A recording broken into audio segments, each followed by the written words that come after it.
আলহামদুলিল্লাহ, যশোর জামিয়া ইসলামিয়া কর্তৃক আয়োজিত বিরাট এক ওয়াজ মাহফিল আয়োজন করা হয়েছে। আগামী ২৬শে ডিসেম্বর রোজ বৃহস্পতিবার অত্র মাদ্রাসার ময়দানে মাহফিল অনুষ্ঠিত হতে যাচ্ছে। প্রধান মেহমান হিসেবে থাকছেন ভারত উপমহাদেশের শ্রেষ্ঠ ইসলামী বিদ্যাপীঠ দারুল উলুম দেওবন্দ মাদ্রাসার সুযোগ্য মুফতি ফকিহুল আসর আল্লামা হাবিবুর রহমান খৈরাবাদী সাহেব।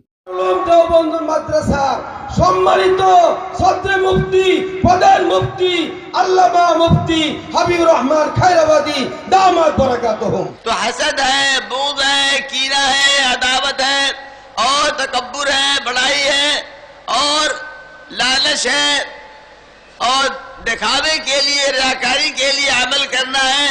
ये सिफात ऐसी गंदी सिफात है मेरे मोहतरम बुजुर्गों। প্রধান বক্তা হিসেবে থাকছেন আল্লামা শাহ হাকিম আক্তার রহমতুল্লাহ আলাইহির সুযোগ্য খলিফা আল্লামা আবু তাহের জিহাদি সাহেব, শাইখুল হাদিস ও মুহতামিম জামিয়া আরাবিয়া দারুল উলুম দেওভোগ নারায়ণগঞ্জ। ইমাম যদি রেডি হয়ে যেত, ইমাম যদি তৈরি হয়ে যেত, ইমামের যদি যোগ্যতা চলে আসতো, অল্প দিনে বাংলাদেশে ইসলাম কায়েম হয়ে যেত।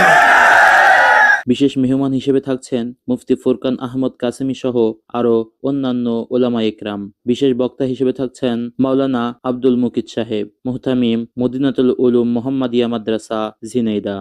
গান শুরু ছন্দ লাগে কাহারো যদি মন্দ, লেগে যাই যদি দ্বন্দ্ব, আবার গান আমার সুর কখনো হবে না বন্ধ, কখনো উক্ত মাহফিলের সভাপতিত্ব করবেন অত্র জামিয়ার প্রতিষ্ঠাতা ও মহাপরিচালক মুফতি লুৎফর রহমান ফারুকী সাহেব। উক্ত মাহফিলে আপনারা সকলেই আমন্ত্রিত। আসসালামু আলাইকুম ওয়া রাহমাতুল্লাহ।